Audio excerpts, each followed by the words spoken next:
नमस्कार शोधार्थियों।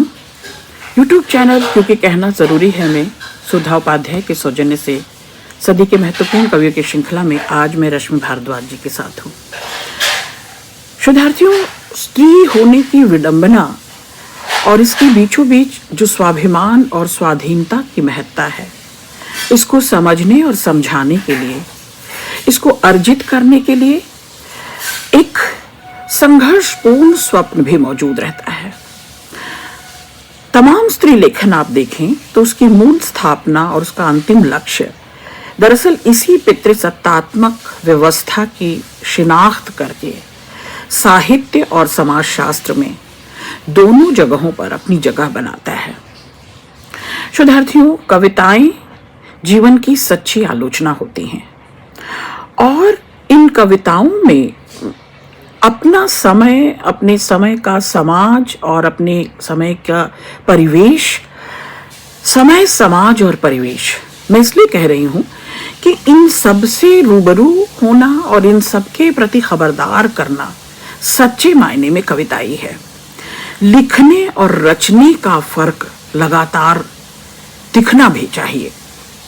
तो समय के साथ साथ समय को भोगना, अपनी परिस्थितियों, अपने परिवेश की जो ऊब चूब है, जो छटपटाहट है, इन सब को अपने लेखन के द्वारा उस समय को जीते हुए उस समय के आर पार की स्थितियों को देखना और केवल शब्दों को ढोए जाना नहीं, केवल चमत्कार पैदा करना नहीं, कविताई नहीं है।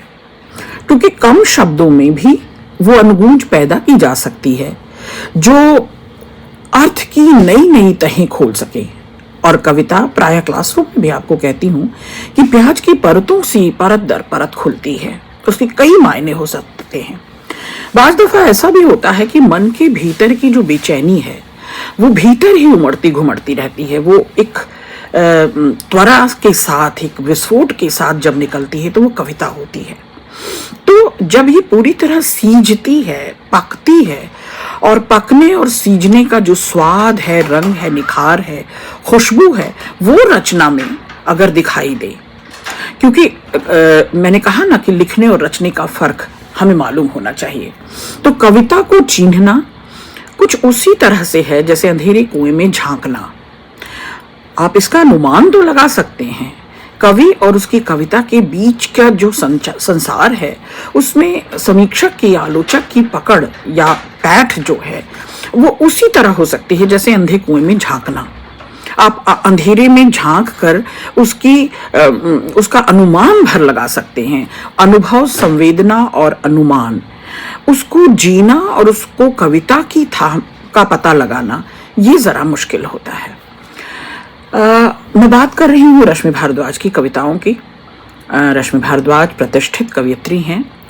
स्त्री के मानस का, स्त्री के मनोविज्ञान का, स्त्री के इनर सेल्फ का और प्रकृति जो बाहर भी है और भीतर भी है, उसका बड़ा अच्छा सूक्ष्म विश्लेषण अपनी कविताओं में करती चलती हैं। रश्मि भारद्वाज का एक औपचारिक परिचय शोधार्थियों आपको दे दूं। मुजफ्फरपुर बिहार में जन्मी रश्मि, शिक्षा इन्होंने अंग्रेजी साहित्य में की है, एमफिल, पीएचडी। भारतीय विद्या भवन नई दिल्ली से इन्होंने पत्रकारिता में डिप्लोमा में किया।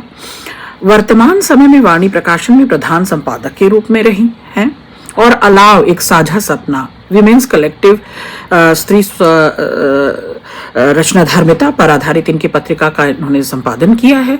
दैनिक जागरण हो, ऐसे कई प्रमुख समाचार पत्रों में ये रिपोर्टर के रूप में, सब एडिटर के रूप में कार्य कर चुकी हैं। प्रतिष्ठित पत्र पत्रिकाओं में रश्मि लगातार विविध विषयों पर अपने आलेख, कविताएं और कहानियां प्रकाशित कर रही हैं। मुजफ्फरपुर दूरदर्शन हो, बिहार के लिए 2 वर्ष तक स्क्रिप्ट राइटिंग और कार्यक्रम का संचालन, रेडियो के लिए नाटक लेखन, यह सब रश्मि भारद्वाज कर चुकी हैं। ज्ञानपीठ नवलेखन पुरस्कार इन्हें 2016 में इनके कविता संग्रह एक अतिरिक्त के लिए दिया गया और बोधि प्रकाशन जयपुर द्वारा प्रकाशित वरिष्ठ कवि विजेंद्र सिंह द्वारा संपादित 100 कवियों के संकलन शतदल में इनकी रचनाएं चयनित हुई। राजपाल प्रकाशन द्वारा रस्किन बॉन्ड का कहानी संग्रह और साहित्य अकादमी विजेता हंस द्वारा सोवेंद्र शेखर के कहानी संग्रह आदिवासी नहीं नाचेंगा का इन्होंने अनुवाद भी किया है। जगरनॉट वाणी प्रकाशन के अनुवाद कार्य और संपादन और दैनिक जागरण के लिए फ्रीलांस रिपोर्टिंग और लेखन रश्मि भारद्वाज कर रही हैं। दैनिक जागरण संवादी 2017 की संपूर्ण सोशल मीडिया कवरेज और मार्केटिंग रश्मि भारद्वाज ने किया है। साहित्य अकादमी, रजा फाउंडेशन युवा और कविता आज, हिंदी अकादमी, ज्ञानपीठ, नीलांबर, कोलकाता, मुक्तांगन आदि प्रतिष्ठित साहित्यिक मंचों पर चयनित इनकी भागीदारी रही है। मुक्तांगन कविता कोश काव्य पाठ सीरीज का संचालन और संयोजन भी इन्होंने किया है। वेब मैगजीन मेराकी पत्रिका का संपादन लंबे समय तक, जिसके द्वारा ये समय समय पर महत्वपूर्ण और वैचारिक साहित्यिक कार्यक्रमों का आयोजन भी करती रही हैं, प्रतिष्ठित रही हैं। यह वेब पत्रिका नए रचनाकारों को मंच देने के लिए प्रतिबद्ध है। ये सुखद संयोग है कि रश्मि के साथ कई कविता सम्मेलनों में सक्रिय भागीदारी मैंने भी निभाई है। इन सारे ब्यूरो में जहाँ जहाँ रश्मि के साथ काव्य मंच पर मैं भी शिरकत करती रही हूँ और अपनी कविताओं का पाठ करती रही हूँ। रश्मि की कविताओं की मैं मुरीद लंबे समय से हूँ। आज शुद्धार्थी हूँ। उनकी 5 कविताओं के द्वारा हम उनकी रचनात्मक यात्रा के सहयात्री बने और स्त्री मन के जो उधेड़ बुन है, जो तहे हैं, जो परतें हैं, उनको भी खोलने की कोशिश करेंगे। और आप अपने पाठ्यक्रम में निर्धारित कविताओं के द्वारा कंटेम्प्रेरी कवियों को पढ़ते हुए रश्मि भारद्वाज की इन कविताओं को भी तुलनात्मक रूप से देखें। पहली कविता है वर्जित समय में कविता। जैसा कि विषय से ही आप देख रहे हैं, मृत्यु के पास आने के 100 दरवाजे थे, हमारे पास उससे बच सकने के लिए एक भी नहीं। एक बार वह दबे पांव नहीं आई थी, उसने शान से अपने आने की मुनादी करवाई थी। उसकी तीखी गंध हवा में फैली थी, हम गंधहीन हो चुके थे। जीवन का स्वाद उसने पहले ही हमसे छीन लिया था। इस बार हमें ले जाने से पहले ही वह हमारे जीवित होने के सभी सबूत नष्ट कर चुकी थी। हमारे पास इतना भी समय शेष नहीं था कि हम निपटा लेते बचे रह गए काम, ठीक से विदा कह पाते, हथेलियों में भर लेते पीछे छूट रहे हाथों का स्पर्श। हम सांस सांस की मोहलत मांगते रहे और आखिरी सांस तक उनके प्रेम के लिए वर्जित ही रहे। जो कभी प्राणवायु बन हमारी धमनियों में तैरते थे, हमारे शेष रह गए शरीर को भी परित्यक्त ही रह जाना था, किसी भी पवित्र नदी में फेंक दिया जाना था, या अस्पताल के बाहर कूड़े के ढेर पर हमारी अंतिम यात्रा में इस बार शामिल था सिर्फ हमारा खोखला शरीर। और उस पर एकाकी अट्टहास, एक निर्दयी वायरस। मृत्यु भी चकित थी, इससे पहले कभी वह इतनी वंचित नहीं लौटी थी। मृत्यु भी चकित थी, इससे पहले वह कभी इतनी वंचित नहीं लौटी थी। आप देखें कि स्त्रियों की रचना धर्मिता और उनका रचनात्मक संसार, पुरुषों की वर्चस्व, मठाधीशी, उनकी दुनिया, उनकी बनाई दुनिया, उनकी फैब्रिकेटेड दुनिया, उनकी सत्ता, उनकी शक्ति, शौर्य, पौरुष के बिल्कुल पैरेलल खड़ी नजर आती है। और बहुत सक्रिय एक्टिव पार्टिसिपेशन में कहूंगी, बहुत सक्रिय भागीदारी के साथ, लगातार अटेंटिव, लगातार सचेतन होकर के रश्मि रच रही हैं अपना रचनात्मक संसार। पुरुषों के लिए स्त्री के लेखन को लेकर जो चिंता जताई जाती है, तो वो चिंतन नहीं है, केवल चिंता भर है। ये विद्रोह, ये तमाम तरह की जो चिंता, दरअसल ये अनुमान भर है। पुरुष उसका अनुमान भर लगाते हैं कि जन्म से लेकर अपनी मृत्यु की यात्रा तक, और वो मृत्यु भी जो आने से हिचकिचाए, जो आकर बार बार दस्तक देकर लौट जाए, और जो आने के बाद चीन न पाए अपने आसपास को, परिवेश को, क्योंकि उसका सृजनात्मक संसार इतना उर्वर है, इतनी बेचैनियों, घात प्रतिघात से बना है, इतने संघर्षों को उसने देखा है कि मृत्यु तक सकुचा जाए, हिचकिचा जाए। तो ये पुरुष केवल अनुमान भर लगा पाता है उसकी यंत्रणा का, उसकी पीड़ा का, उसकी बेचैनी का। जबकि स्त्रियां जब जब अपनी यंत्रणा, पीड़ा, संत्रास और यातना को शब्द दे रहे होती हैं, तो वो अनुभवों पर बात तो कर रही होती हैं, पर उससे ज्यादा संवेदना अपनी नहीं, अपनी जैसियों की उस पीड़ा को जुबान दे रही होती हैं, मुखर कर रही होती हैं। और यही जरूरी भी है। द दरअसल जब स्त्री रच रही होती है अपना रचनात्मक संविधान, तो उसके खुलने, उघरने और उसके सार्वजनिक हो जाने का, सार्वजनिक हो जाना मैं जब कह रही हूं तो मतलब कि वो यातनाएं, वो पीड़ाएं जिसे उसने अभी सबसे अपना जो कंफर्ट जोन है उससे भी जो दबा छिपा कर बचा कर रखा था, उसकी उघरने का और उसके सरेआम हो जाने का बहुत बड़ा जोखिम रहता है। फिर भी अपने संवेदनात्मक धरातल पर हमारी ये नई स्त्रियां, वैसे स्त्रियां नई और गई नहीं होती, लेकिन मैं एक शाश्वत स्त्रियों के पैरेलल इन नई स्त्रियों को देखती हूं जिनके भीतर इस यथास्थिति को, इस जड़ता को तोड़ने का विद्रोह भरपूर है। वे मृत्यु तक को झुका सकती हैं, मृत्यु के दस्तक को, मृत्यु के हस्तक्षेप को, मृत्यु के क्या कह सकते हैं, भय को भी परास्त कर सकती हैं। तो ये नई स्त्रियां जब रच रही होती हैं अपने संवेदनात्मक धरातल पर, तो ये शाश्वत स्त्रियों को बार बार खतरा बनती हैं, शाश्वत स्त्रियों को बार बार चिता रही होती हैं, धता बता रही होती हैं। पुरुष कितना भी संवेदनशील हो, कितना भी ईमानदार हो, कर्तव्यनिष्ठ हो या हमदर्द बनने का बहाना करे, पर वह हमजुबान नहीं बन पाता। रश्मि की ये कविता कहती है। एक और कविता, क्योंकि हमारा सहयात्री होने में अभी बहुत समय लगेगा, हमारी पीड़ा का, हमारे अतीत का जो यंत्रणात्मक इतिहास है, जो बीता हुआ हमारा कल है, उसे हम बार बार आज भी कमोबेश भिन्न भिन्न परिस्थितियों में दोहरा ही तो रही हैं, तो हम जुबान बनने में अभी उसे समय लगेगा।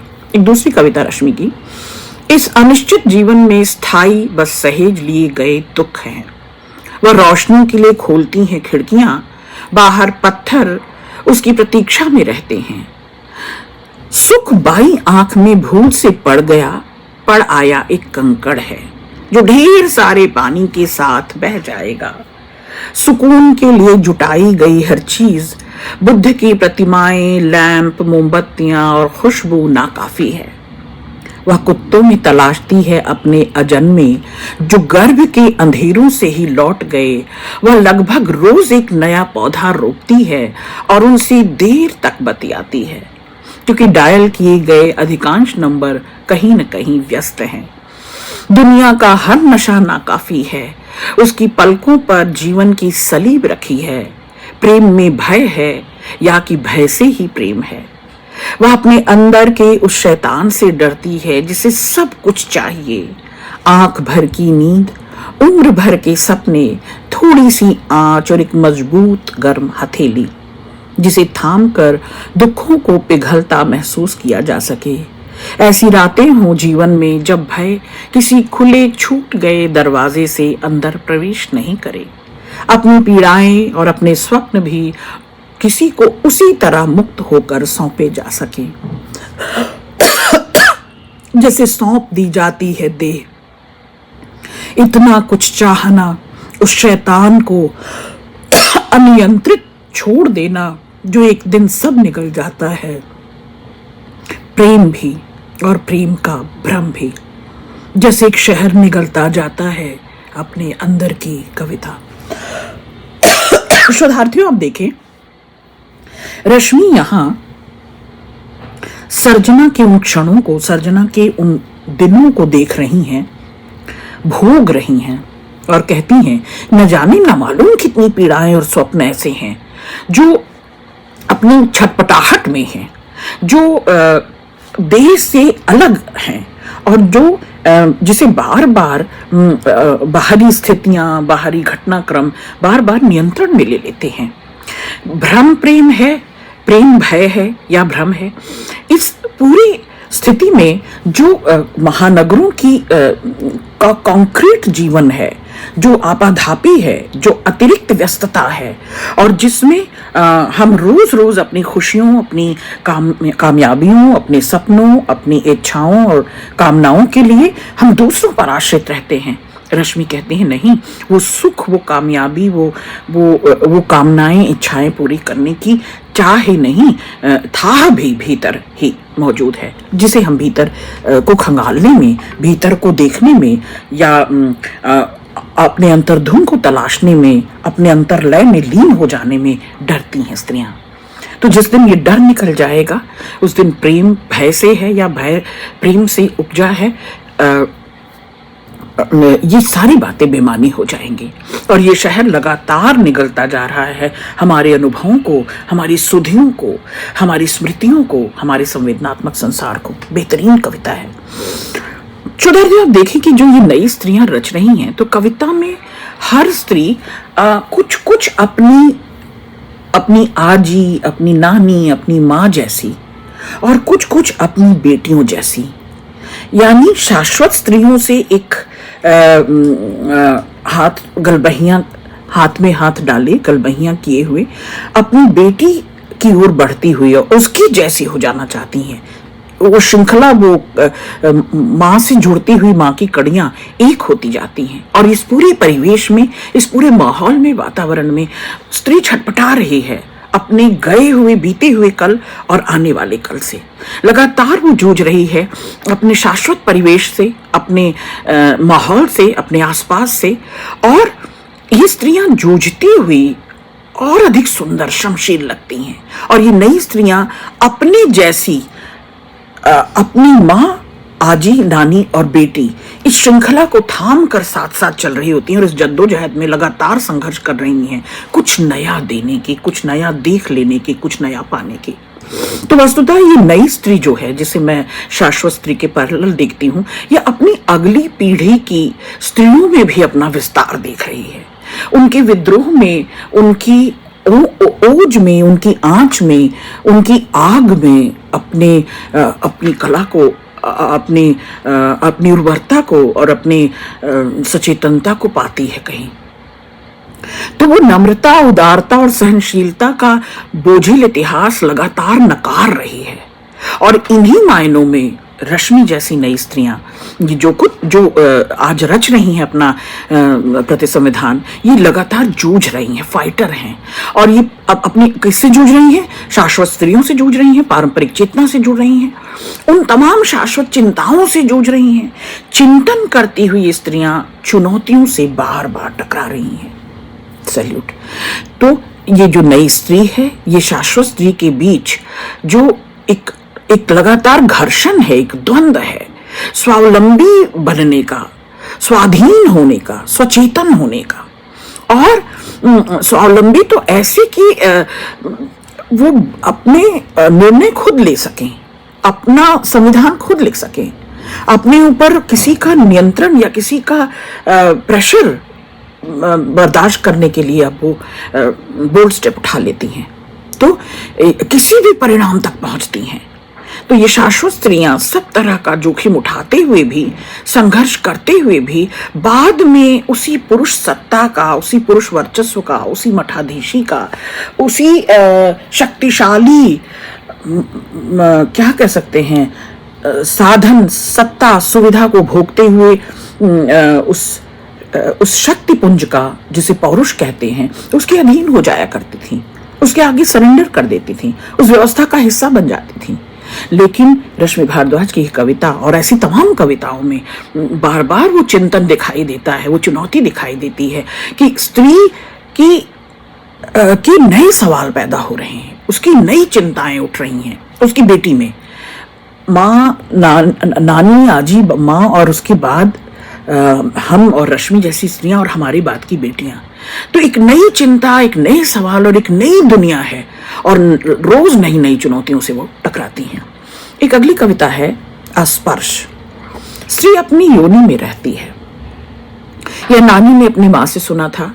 उन्होंने अपनी माँ और फिर मुझे इतने कपड़ों में लपेटा कि धूप, हवा, बारिश सबसे अछूती रही। वह मालिश के दौरान भी भले ही खुली रही देह, योनि को ममता का स्पर्श नहीं मिला। तो ये कविता कुछ टुकड़ियों में है। मैं पहले वो पूरी कविता का पाठ करती हूँ, उसके बाद बात करते हैं। संशय। उसे सिखाया गया सलीके से चलना, अपने पैरों को जोड़ कर बैठना। सड़क पर चलते हुए परत दर परत कपड़ों में लिपटी थी वह, फिर भी उन्हें मिलती रहती उसकी आदिम गंध। उनकी आंखों में कामना की नग्न भूख देखकर वह भूलती गई कि उसका भी कुछ काम्य था। संसर्ग 7। वो सोचती है कि जिस प्रथम पुरुष को उसने खुद को सौंपा, उसने उसका हृदय भी देखा कि नहीं, या वह सिर्फ रही अक्षत अविचल विजित की जाने वाली योनि मात्र।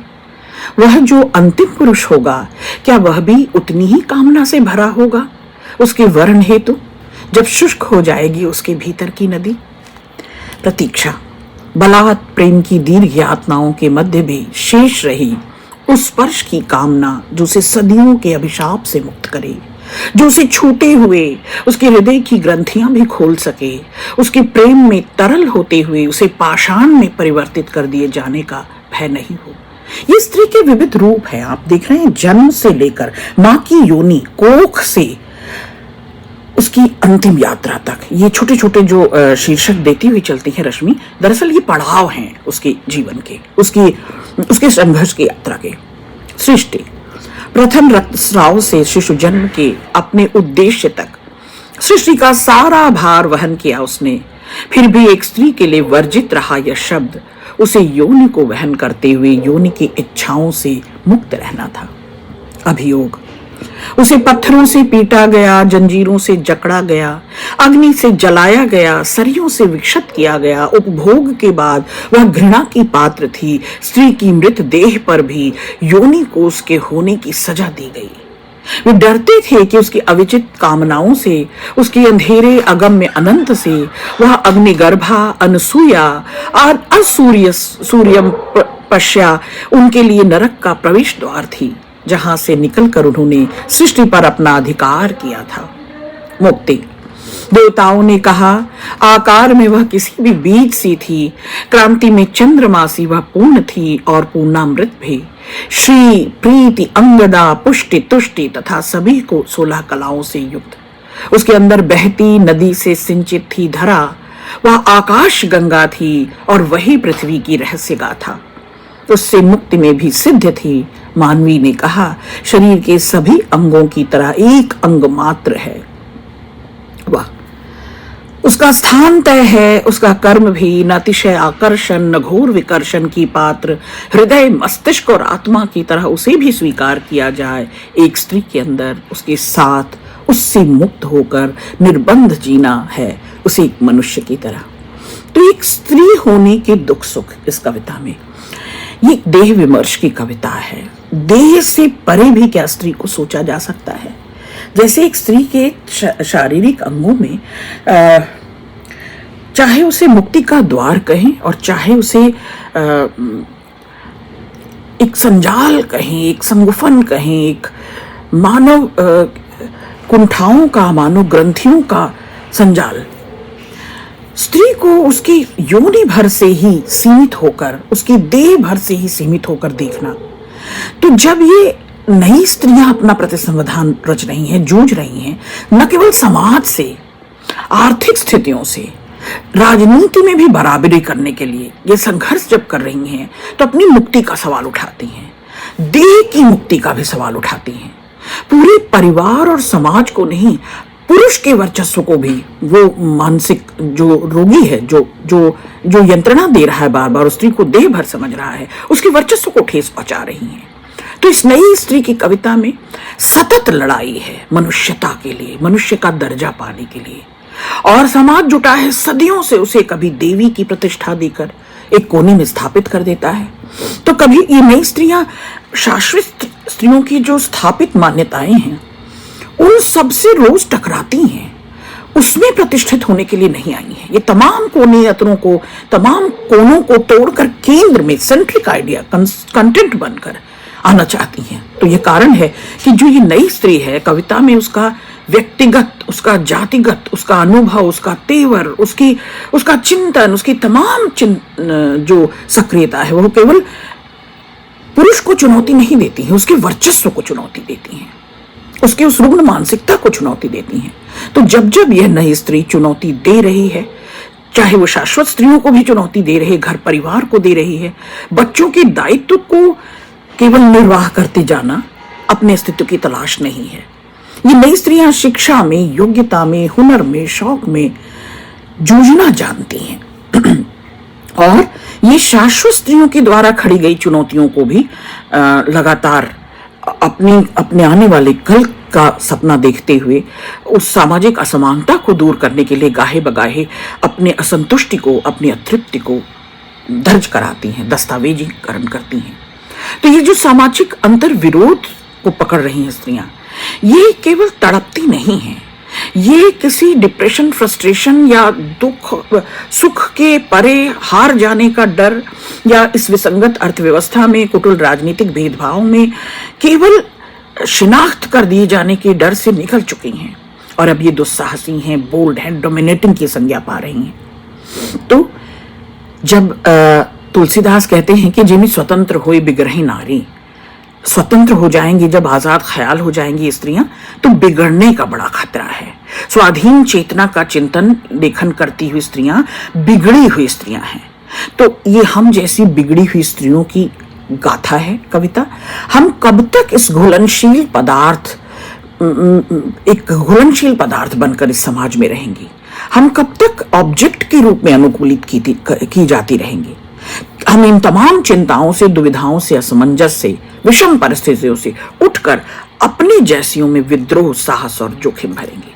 सैल्यूट, शुभकामनाएं।